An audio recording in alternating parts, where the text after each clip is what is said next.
পণ্যের গুণমানের ক্ষেত্রে জাপানের মানুষ বেশ খুঁতখুঁতে। সেজন্য জাপানে রপ্তানির আগে যে কোনো পণ্যের গুণমান পরীক্ষার জন্য বিশেষ মেশিন বসানো হচ্ছে কলকাতা ও চেন্নাইতে। আয়োজন করা হবে প্রশিক্ষণ শিবিরের। কলকাতায় আজ এক অনুষ্ঠানে এই কথা জানিয়েছেন ভারতের টেক্সটাইল কমিটির প্রধান অধ্যাপক ডক্টর জে দেববর্মন। সেখানে উপস্থিত ছিলেন জাপানের প্রতিনিধিরা। Objective of this project is to set up the inspection centers in Kolkata and Tokyo. And we are here in Kolkata to discuss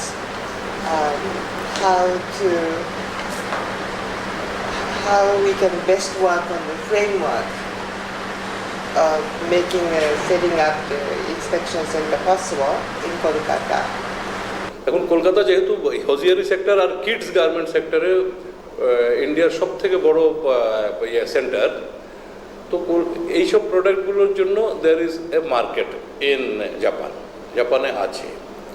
এবার কথা হচ্ছে কি, জাপানের কোনো বায়ার যদি নিতে চায়, বিজনেসে তো তিনটেই জিনিস আছে, quality, price and delivery schedule. তো যদি কোনো বড় কোম্পানিও যদি আজকে অর্ডার পায় জাপান থেকে, ইন্ডিয়ান এক্সপোর্টার, ওরা কিন্তু নিজেদের ইন্সপেকশন সেন্টার ওরা করে নিতে পারে, কিন্তু করবে না, কারণ অর্ডারটা রেগুলার হতে হবে। ছোটোখাটো অর্ডার পাচ্ছে যেটা দিয়ে শুরু করবে, কিন্তু শুরুতেই কেউ এত বড় অর্ডার দিয়ে দেবে না যে বড় কোম্পানি নিজের প্রেমাইসেসের ভেতরেই সে পুরো কোয়ালিটি ইভ্যালুয়েশন সেন্টার এস্টাবলিশ করবে।